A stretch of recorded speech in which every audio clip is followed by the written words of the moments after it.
Welcome to Films and Stuff with your hosts, Pete Mitchell and Ethan Hunt. Hi, everybody. Welcome back to Films and Stuff. I'm Ethan, joined by the ever-present Pete. Hey, Pete. How's it going, buddy? Everything is good. Tell us, what is the topic du jour? I thought it would be interesting. There's been a lot of hype in the last week, a lot of it unfounded, in my opinion, of this new Jennifer Lopez movie that just dropped on Netflix called Atlas. And I know that you've seen the trailers, and then we both decided to watch that movie. I thought it would be a good idea for us to talk about certain, let's call it, institutional issues that I have with not just this movie, but with Netflix's movie-making strategy overall. Yeah, I think we should make this kind of a two-part rant. I think one should be based on the Netflix original quote-unquote blockbusters. And the second should be a J-Lo conversation. J-Lo is obviously also, it's interesting this movie came out now because she's also with the Bennifer Affleck, drama. She's also been very public, I think, in the news, apart from this feature film, so to speak. So I think we should have a two-part rant, which is what is up with Atlas and the Netflix original strategy? And two, what's up with Jennifer Lopez as a kind of A-lister, right? Kind of. I feel like she's an A-lister by association. So that's, let's start here. I agree. Jennifer Lopez is definitely an A-lister, but you're right to qualify it by association because I don't think she's actually, she's everywhere, right? And you give her credit for being an actress and a musician, but she's not really done anything that is timeless, or you could really find someone to be like a witness in a congregation saying, I stand behind that song or video or movie or anything, right?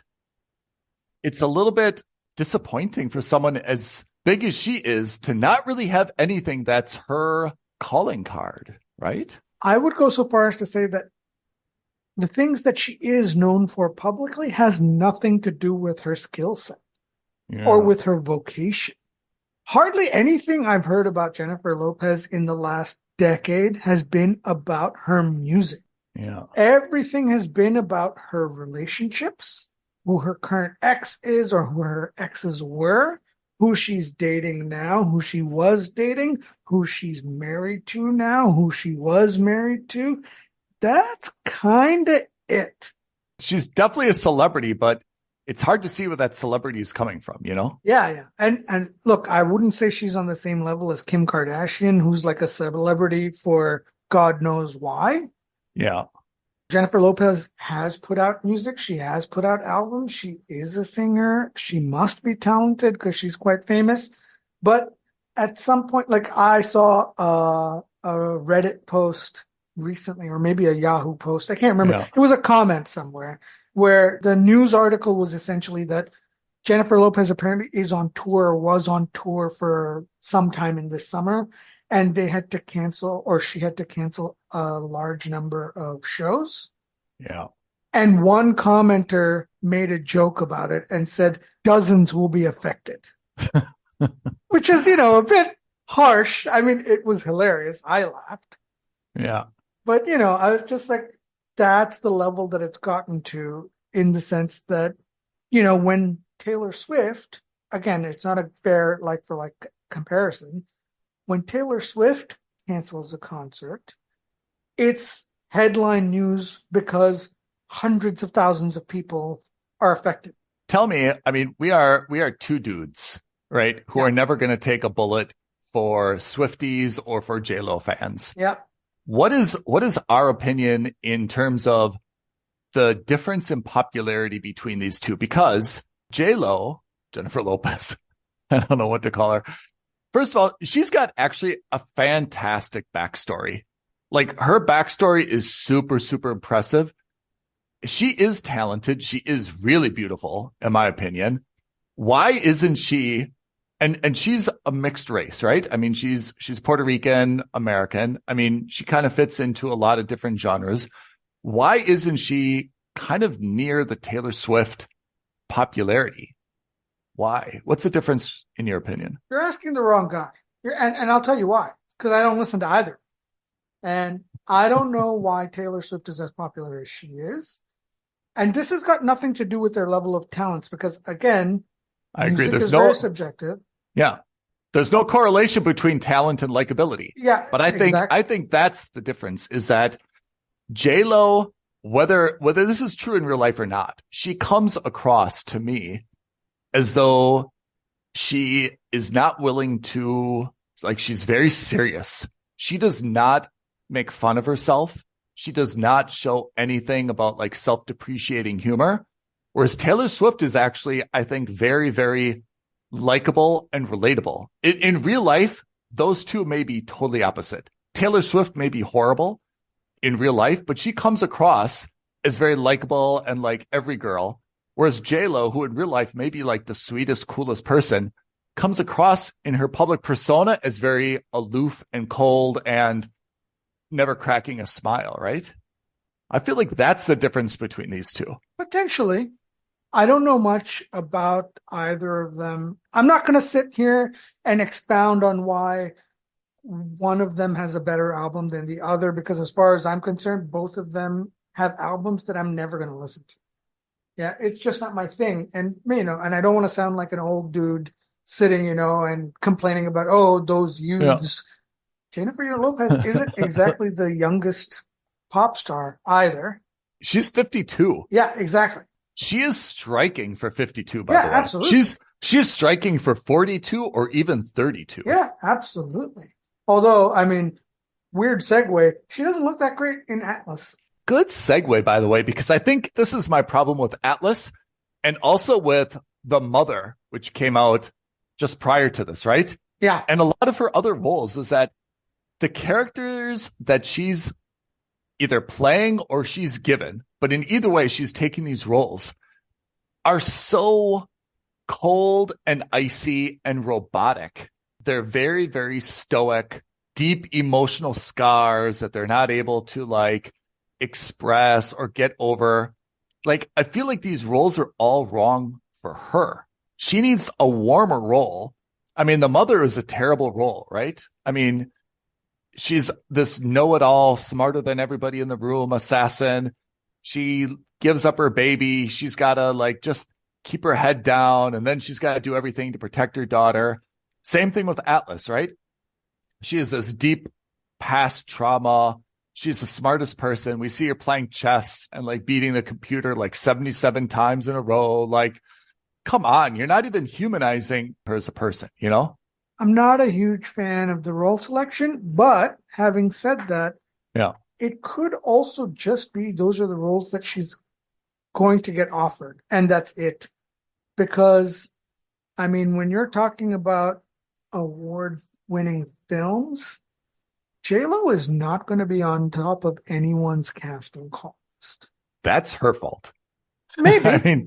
Maybe. I mean, particularly since she's married to Affleck. Yeah. The fact that she's not getting good roles, it can only be, maybe I'm wrong and I'm just making a Hollywood assumption.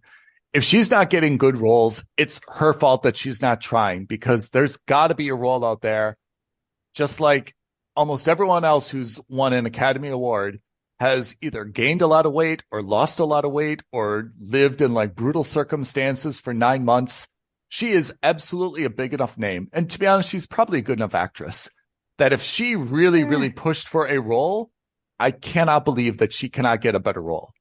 It may not be the role in a Scorsese film, but she can certainly find some independent movie or something where if she really wanted a serious role that let us see her range, someone would give her that role. And I think this comes down to the fact that even for her, I think she sees acting as her second job / something that she's thinks of as a hobby and not as a real thing. You think singing is her first job? Well, more than acting. I would look again. The caveat is I do not sit here on Spotify listening to J-Lo songs or albums, but I'm willing to bet any amount of money that she is a more successful singer than she is an actor. Objectively, not even subjectively. Objectively, I bet you she has made way more money and won way more awards as a singer before she has as an actor. Well, that may be true, but if we're going to use the mom test and you put a pile of money in front of my mom and said, name one song or one movie that J-Lo was in, I'm not sure my mom would win that pile of money, but she could definitely come closer to describing a movie. And I think she would have zero idea of even a lyric or an idea of a song that J-Lo sang. And I think I would also have a tough time. I could name maybe 3, and I bet they're all 15 years old. And they're all like with Pitbull. Jennifer Lopez has won 200 awards for her music endeavors. 200? Yeah. And she's been nominated 594 times. So that's like a hit ratio of 33%. That's not bad. Hold on. What kind of awards are these? What 200 awards are there? I'm looking it up. So like these are Grammys for like platinum, double platinum type stuff? All right. So there's the Billboard Music Awards, the Billboard Latin Music Awards. Fine. MTV. Yeah. You know, there's a bunch of these things, right? Hilariously enough, she's won a few raspberries, which is fair enough. Does that count? So you're cutting raspberries in the 200? I shouldn't, but she's won 2, both of them for Geely. You're right. She is a more accomplished singer. I would say that she's gotten more press, at least recently, out of her acting versus her singing, because that's the nature of acting versus singing, unless you're a global bajillionaire like Taylor Swift or Beyonce or Jay-Z or any of these kinds, that level, which I don't think she is. And that's fair enough. I mean, if you look at her movies, okay, she had Atlas, and then we saw The Mother, which is also horrible. Then 2022, she had Shotgun Wedding. Then we go to Hustlers in 2019. Actually, surprisingly, she has not had that many movies. I feel like a lot of her IMDb is filled with music videos for her own songs, which is a bit of a cop-out. If you remove music videos from this, that 136 credits that she's got as an actor probably drops down to less than 30. Yeah. I think I'm thinking of like Made in Manhattan, which is a very old movie probably. 2002. What else was around that time? Geely, Jersey Girl, Anaconda. Oh my gosh. Money Train. I mean, we're going back 30 plus years now. Again, there's nothing wrong with that, but this is not the filmography of a serious actor. Yeah. Or I take that back. That sounds wrong. This is not the filmography of someone whose primary job is to be an actor. Yeah. I think this is the filmography of a very successful singer who's parlayed that success in the singing arena to, I really like to be in movies. I want to do the same. And you know what? You see this also with stand-up comedians. There's so many stand-up comedians who have a lot of movies that they're a part of because they really like to act as well. All right. So let's use that as our segue to Atlas. Ugh, okay. Who approached who? You think Netflix said, hey, J-Lo, we're creating this new original movie. It's going to be about this intelligent but wayward AI expert. We want it to be you. We think that you'd be perfectly cast in this. Or do you think she went to Netflix is like, hey, I need a really great movie. I'm willing to play someone who has like really strange, blown out, sweaty hair. What do you got for me? I don't think anyone actively would. Look, this is so mean. This is so mean. Yeah. But again, I really don't think Jennifer Lopez is on the top of any casting agent's list. Oh. Yeah. And again, this is so cruel. Like, honestly, it's the cruelest, one of the cruelest things I can say, because again, this is an art form. It's truly mean to be to something Well, subjective. you could make it crueler by saying she has definitely not gone up the list after doing Atlas. Yeah, exactly. No one has seen Atlas and said, oh, I've got to revise my list. Yeah, we really need to call her for the next Scorsese role or for the next Spielberg. I don't think that's going to happen. This is a good case of chicken and egg. Yeah. Is she bad in this movie because the movie is just utter rubbish? Or is the movie utter rubbish because she just gave such a soulless performance? Lackluster performance. I kind of think it's the movie in this one. I kind of think it's the movie in this one as well. But so I remember I watched an interview with Bryan Cranston. One of the things that he said that stuck out to me was that, look, it doesn't matter how good of an actor you are. At the end of the day, if your script is a C-grade script, the best of best actors can at most elevate that movie to a B. You cannot take the movie and make it better by more than one letter grade, no matter how good the actor is. It's just impossible. I think this is a combination where the actor was not able to elevate the movie, and the movie itself already started off hanging. I mean, the movie is heinous. Ugh, it's no bueno. It's no bueno. Do you want to give the summary spoiler alerts here? And the spoiler alert is don't watch this movie, but let's go into why. Do you want to give like the 30-second synopsis of what this movie is all about? And then let's just go berserk picking holes in the stupidest plot almost ever created. Sure.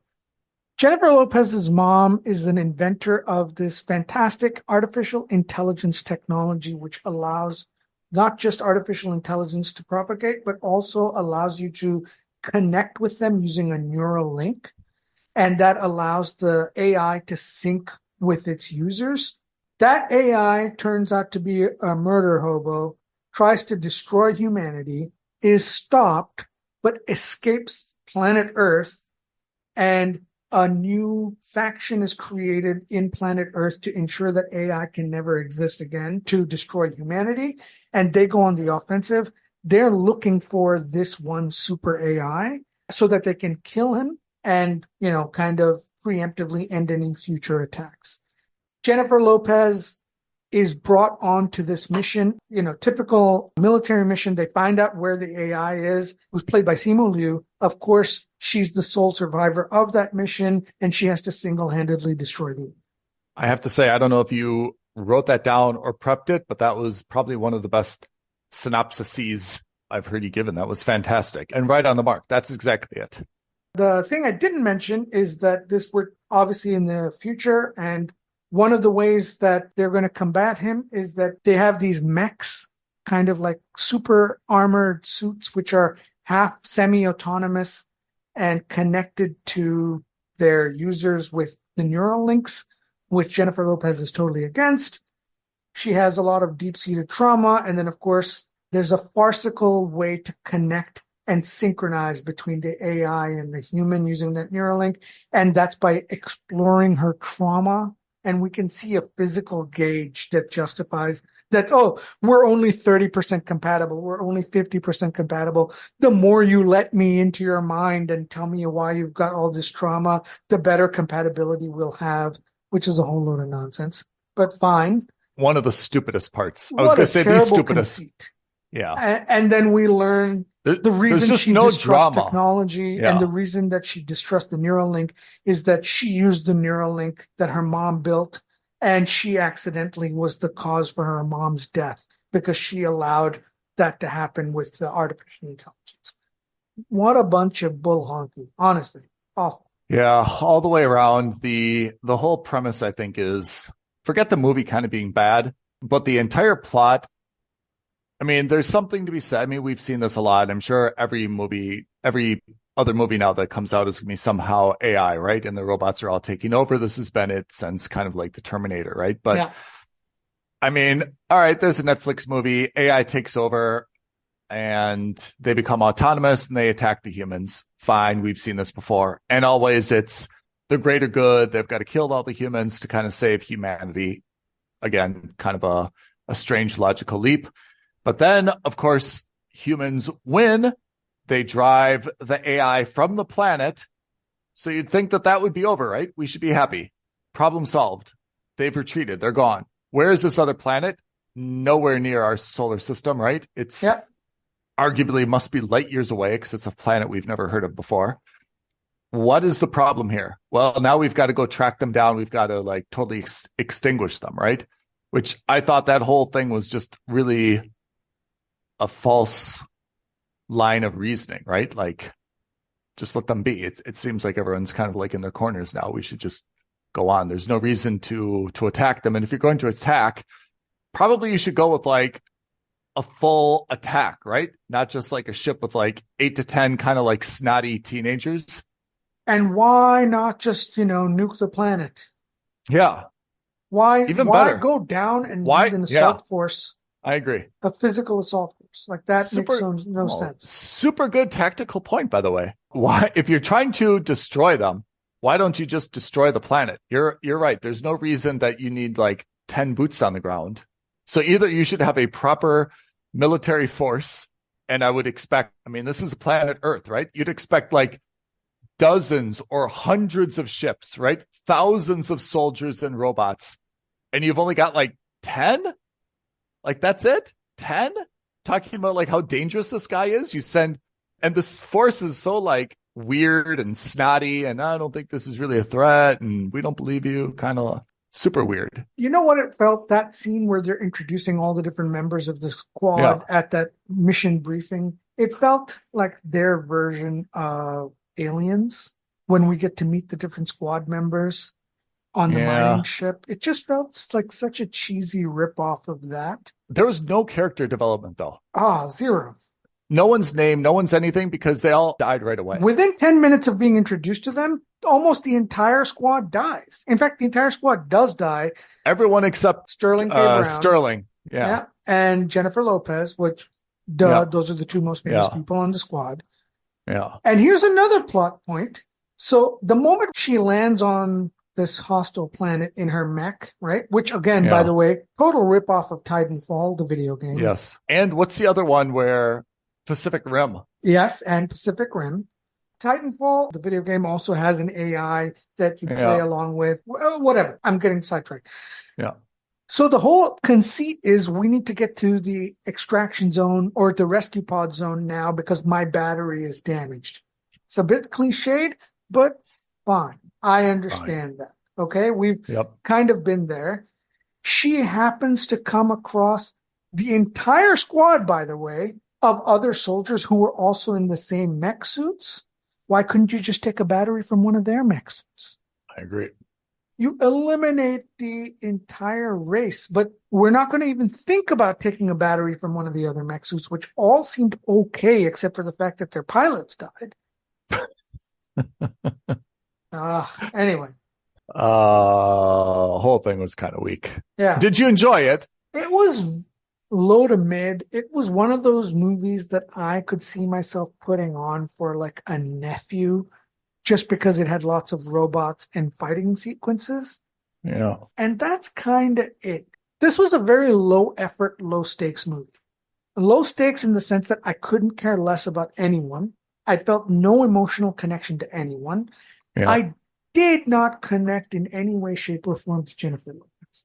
That whole I'm a genius shtick, my calling card is the king from a chess set. None of that stuck out to me. No. Oh, I was able to outsmart an AI. None of that was believable. Yeah. And at the end, I guess the biggest thing we saw was she was wrong. The whole thing was a trap that we saw was manipulated because Harlan knew this is what would happen. He intentionally let his guy get caught. He intentionally let his guy give up his location. He knew that J-Lo would come to try to eradicate him. We thought the whole time that J-Lo is so smart and she sniffed this out. We found out the opposite was true, right? Yeah. That she didn't heed any of her own warnings. And in fact, she led the entire squadron into a trap. That despite the fact that she's been saying, be careful, it's a trap, it's a trap, it's a trap. She was actually the person who was trapped. All the intelligence and hubris was really for nothing, right? Because she walked into exactly what was predicted of her. It's just awful. Just god awful. One of the things I found, and I have to say, I could probably get into a movie where there's a mech suit. I thought the neural link was just so stupid. Such a dumb thing. Yeah, Honestly, like, so stupid. I mean, connect or don't connect, but I mean, don't make it like this big drama about like you're not letting me into your head. And I thought there was like too much physical acting. Like she's in the suit, which is intended to protect her. She has a broken femur. She has all this blood, all this sweat. I mean, the whole point I thought of being in the suit was to be protected. Like wear a seatbelt or something. How is it possible that she can have a broken femur like in this suit? I mean, that's the whole point of this thing. Should be like protecting you. So I thought that whole, she's always like grunting and sweating. And yeah, you're right. That part was very much like Pacific Rim, right? Yeah. That was, and at least Pacific Rim had that conceit. Look, we're talking about a 40-story tall mech. One person can't control it. So we have to neural link between two human brains. That I think makes sense. Sense in the sense like it's a plausible science fiction conceit. You've already connected the neural link. Why is it that this AI needs permission to connect to your brain once it's already connected to your brain? You can't like gate off certain memories and things like that. They could have simply said, you know what? I knew this day was coming. I had a back alley surgery where I had physical gates installed in my brain that would be like a hardware solution for artificial intelligence from hacking my brain. Something silly like that. At least that's more plausible. The AI is already connected to you. What are you talking about that you're going to give him permission to connect to the rest of your brain? That doesn't make any sense. Yeah. I mean, in this thing, we're supposed to kind of have this emotional connection to Smith, her AI as well. And of course, you know, this is like the typical like character arc, right? Whether it's an AI or an animal or something else, there's mutual mistrust. And then they become a little bit closer, but then something causes them mistrust. And then eventually they get over it. And then they're like best friends and they rely on each other, right? And then one of them has to die.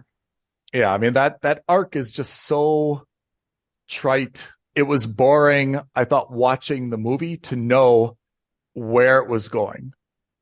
Yeah, I mean, we all saw that coming from the moment she was like, oh, I never wanted to. So, all right, so we've taken down Atlas pretty well. How does this fit with the Netflix original films that we've seen kind of for the past few years?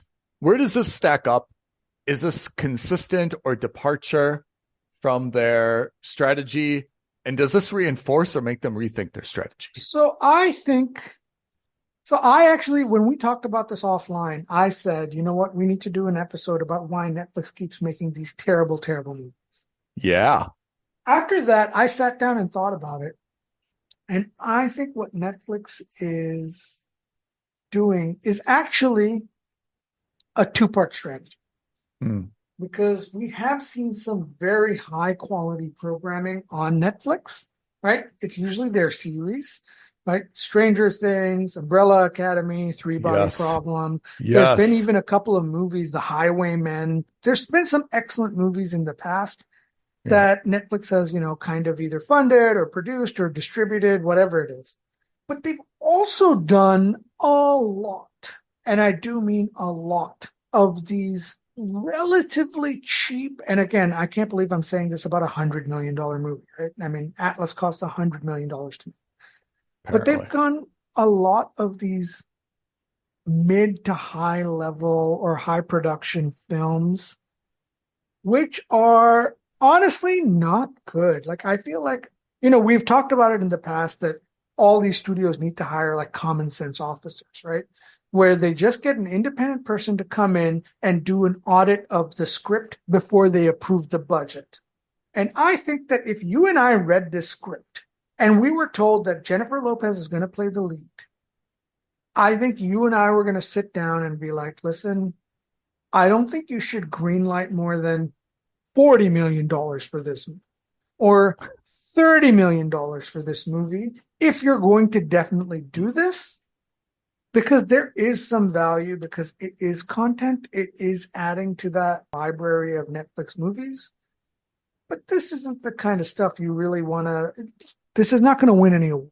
Let's not kid ourselves.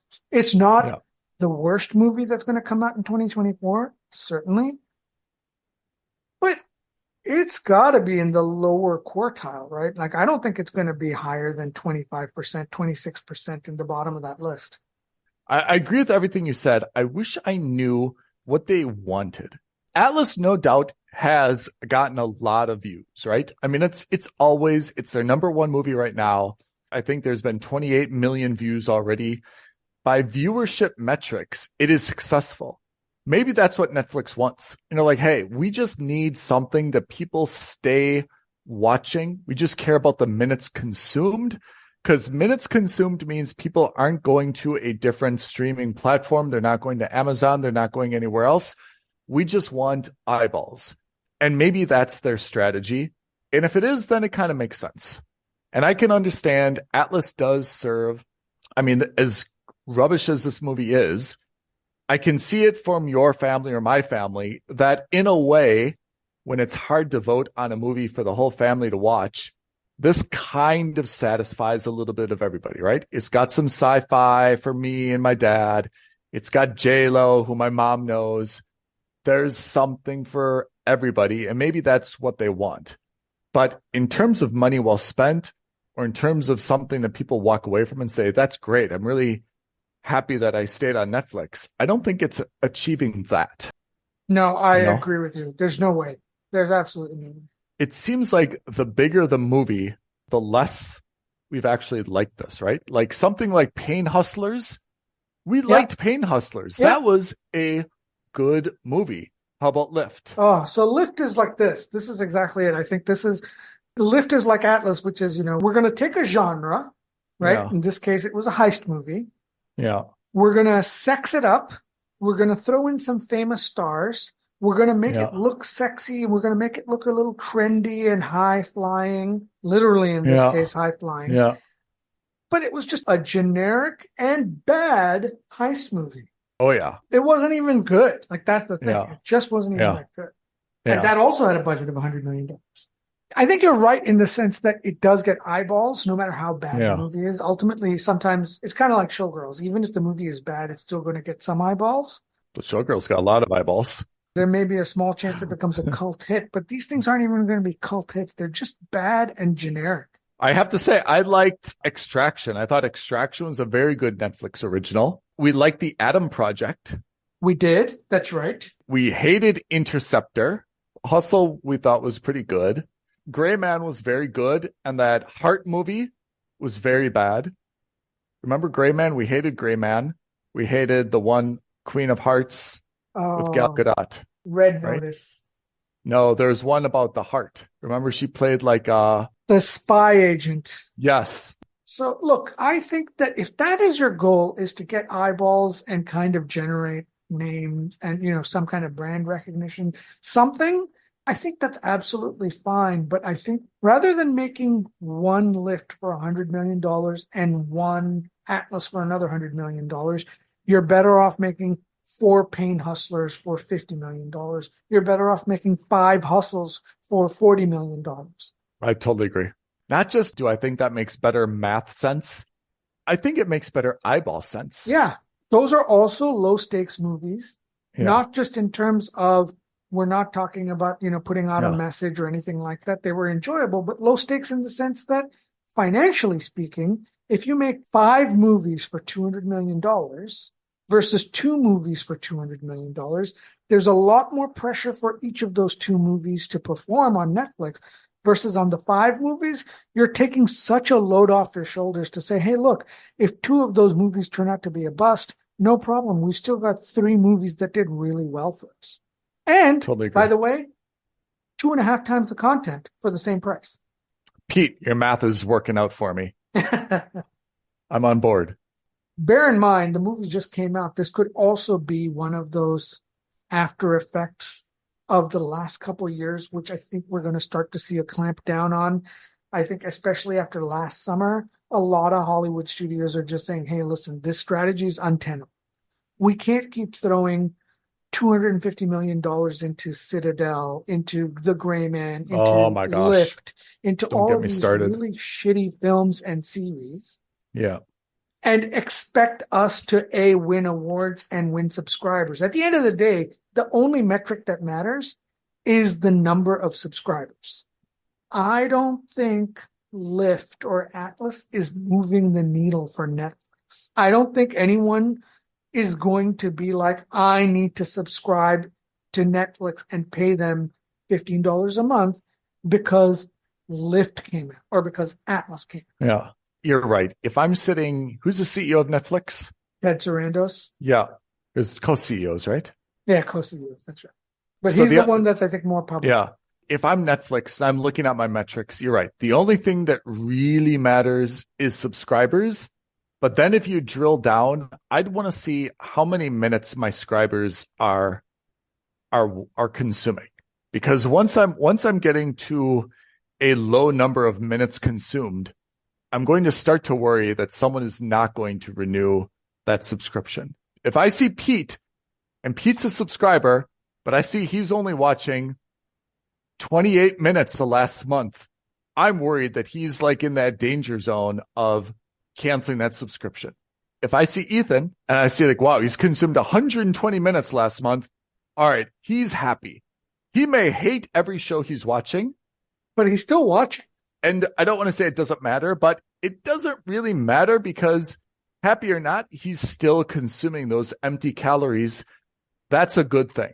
But once he's Pete and once he's only watched something for 5 minutes, turned it off, watched something else for 5 minutes, turned it off, something else for 10 minutes, turned it off. And that was his month.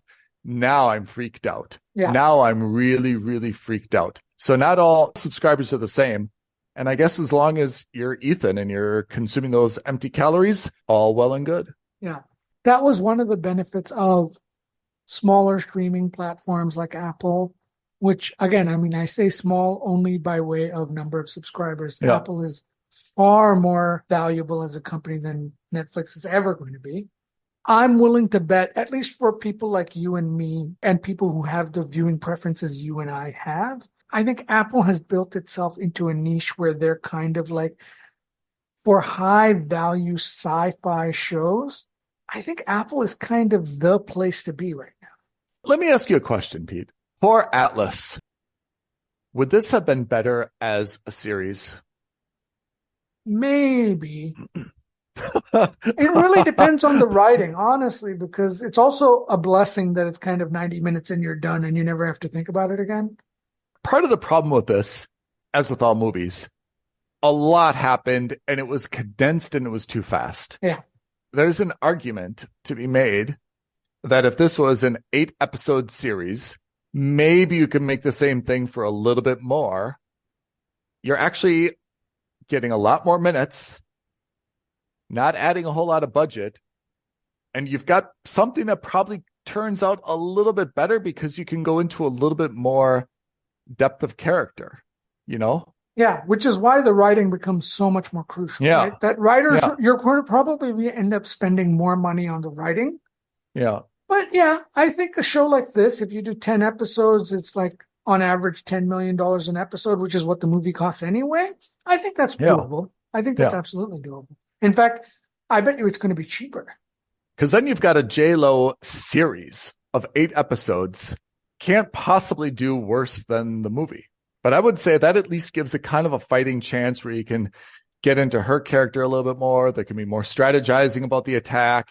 You can meet the crew a little bit more. You could have the big battle scene. You could have like maybe more than one survivor. You could have a little bit more like chase scene. You could have the final.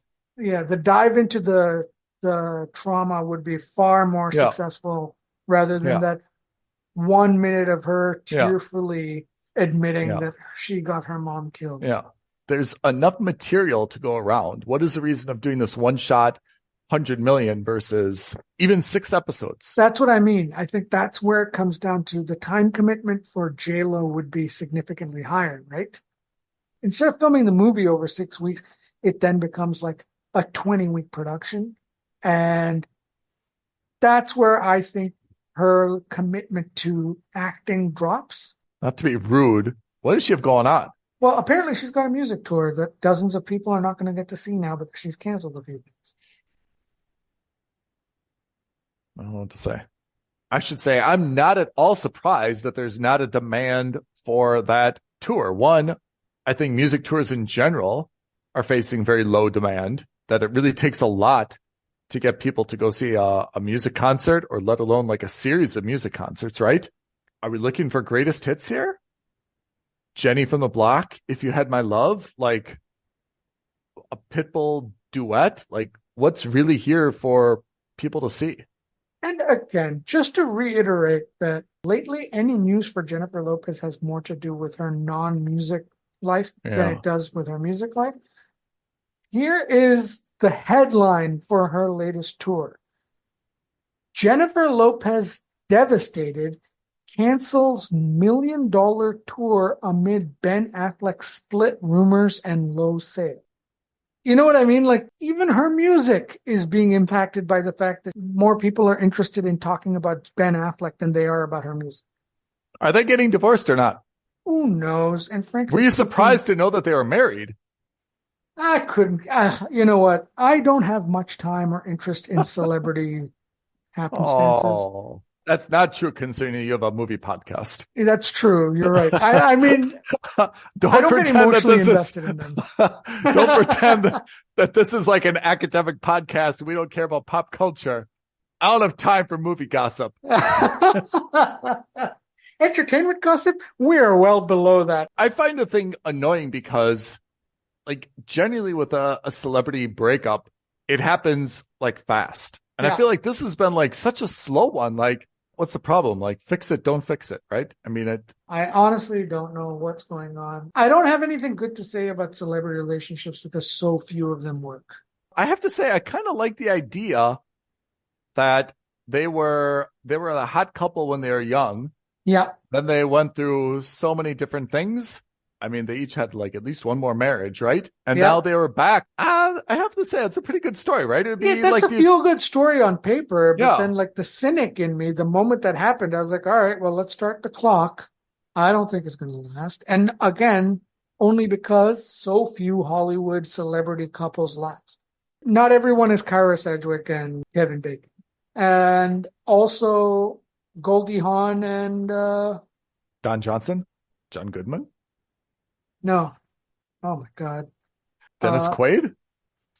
No, we're dancing around the name. The guy from Dumb and Dumber? Kurt Russell. Kurt Russell? Yeah. Who's Dakota Johnson's mom? Don Johnson and Melanie Griffith. Yeah. Oh yeah, Melanie Griffith.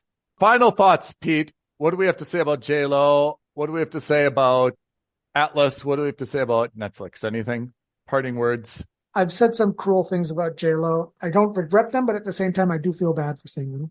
2, Atlas is 100%. I love your apologies. Look, what did you say? I feel bad, but I don't regret it. Yeah. 2, Atlas is by far a skip. Oh yeah. Let's get the ratings out there. We both say it's a skip. Yeah. And 3, Netflix. I mean, I get what you're doing here, but this has to stop. This has to stop. It's a waste of everyone's time. Make it into a series. I mean, yeah, that's the other option. Make it into a series. Don't go hiring people who are superstar famous for the wrong reasons. Hire some no-name younger actors. Make it even cheaper. It has the bones to potentially be good. Again, I've played Titanfall, the video game. I think the premise was phenomenal. I think the games were even better. This could have been great as an adaptation of Titanfall. All right, Pete, appreciate your thoughts and candid words on everything J-Lo, Atlas, and Netflix related. J-Lo, if you're listening, I apologize.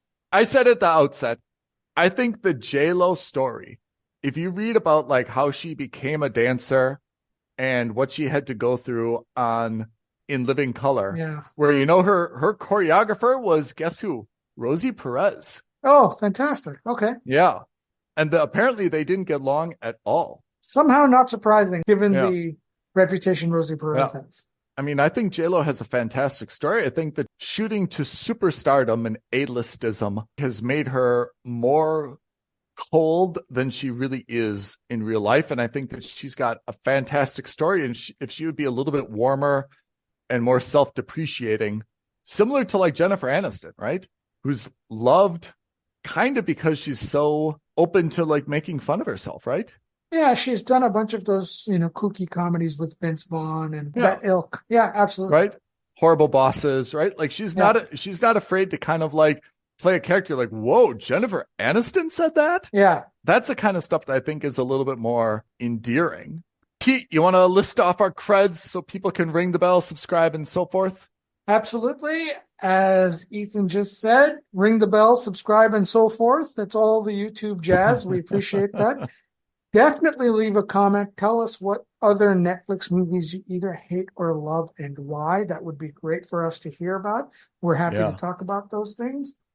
You can tweet at us at F&S Podcast. And of course, DM us on Instagram at Films and Stuff Podcast. Listeners, appreciate you tuning in. Send us your feedback on Atlas, J-Lo, and your favorite and least favorite celebrity couple who we want to see back together again as well. We have great episodes coming up, so don't miss those. And we will see you the next time on the Films and Stuff Podcast. Thanks, everyone. Thanks, Ethan. Thanks, everyone. Bye now. Thank you for listening to another episode of Films and Stuff. If you haven't already, please subscribe and review on Apple Podcasts, Spotify, or wherever podcasts are downloaded. Films and Stuff. There is no substitute.